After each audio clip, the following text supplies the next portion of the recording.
This story comes from the 2024 comic Venom War Zombiotes Issue number 1. Please support the official release.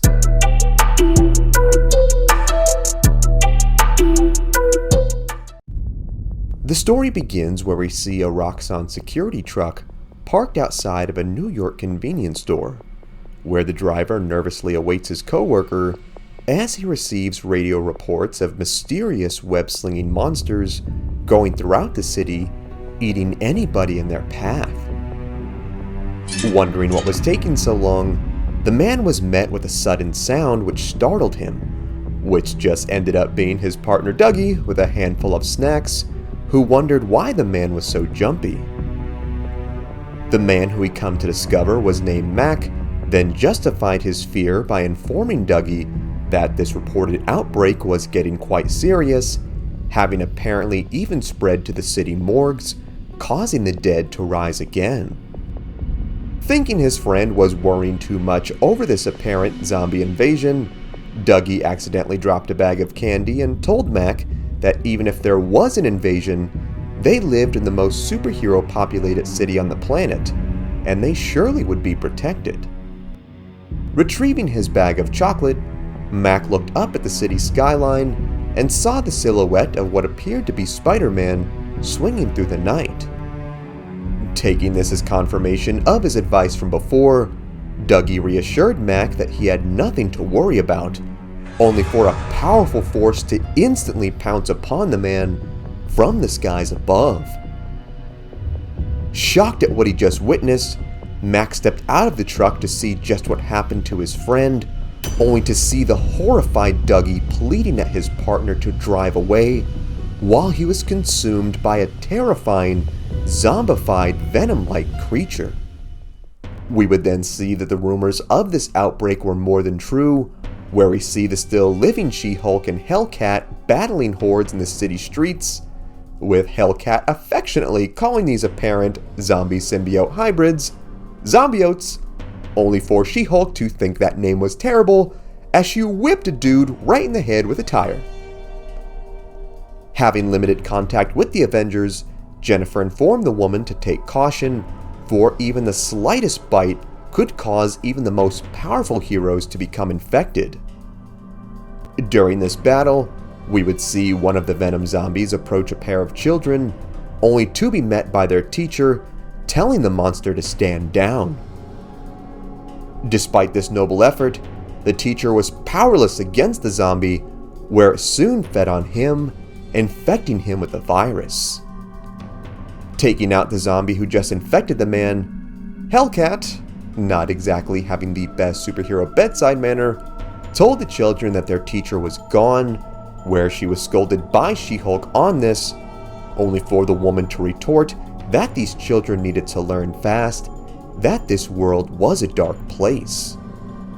With She-Hulk wondering just how to stop these coming hordes, Hellcat opted for a more permanent solution.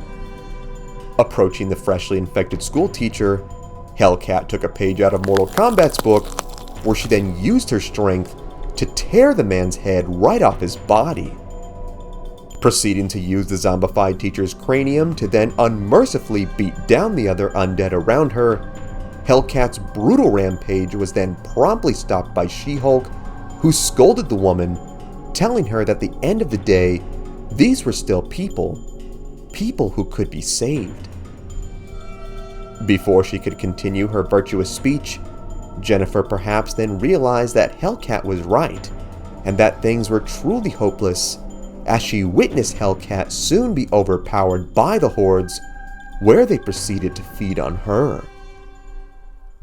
On the other side of the city, we see this world shocker, unaware of the current outbreak, currently scoping out his next heist. He is then joined by his fellow super criminals Speed Demon and Overdrive, where Overdrive, seemingly having the most sense out of the men, thought that there was a lot more sirens than normal, and suggested that maybe a robbery right now wasn't the best idea. Shocker being Shocker was all about getting the bag, and then leapt to the streets, saying that it was a simple job, and they would be in and out. Man, I never knew this dude was black until today, and I don't know if that's a good thing or a bad thing.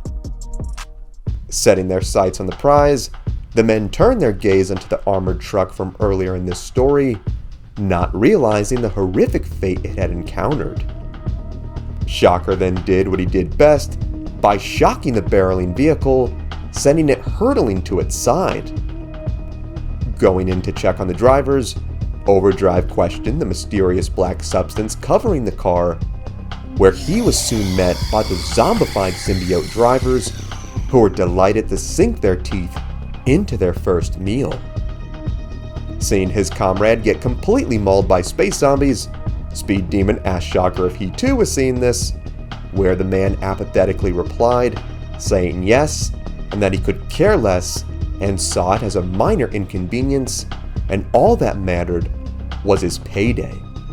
Yeah, coming back to Shocker being a brother, definitely a bad thing. We don't speak for you, Herman. Having the most common sense out of any man I've seen in a horror film, Speed Demon said that no payday was worth this, and went to dash off, only to be grabbed by one of the zombie's tendrils, where it then pulled the man towards him and sunk his teeth right into his neck, infecting him as well. Reaching for what appeared to be a small casket of some kind, Shocker went to make his escape, where we see that Overdrive was indeed still alive and fighting off his attackers, where he'd leap atop the getaway car. As Shocker sped down the streets, Overdrive, hanging atop the roof for dear life, asked the man to let him in, where of course the villain would refuse. Accepting that this guy was just going to be a jerk about it, Overdrive encouraged him to drive a bit faster though, as they were now being pursued by the fully zombified and venomized Speed Demon. Knowing he did not have much of a choice, Shocker then cut a deal with Overdrive that he would let him in if he used his powers to make this rust bucket go faster. Happily obliging, we are then taken to a pretty awesome looking next set of panels where Overdrive would do just that by kinetically charging the vehicle, sending it hurtling down the streets at superhuman speeds.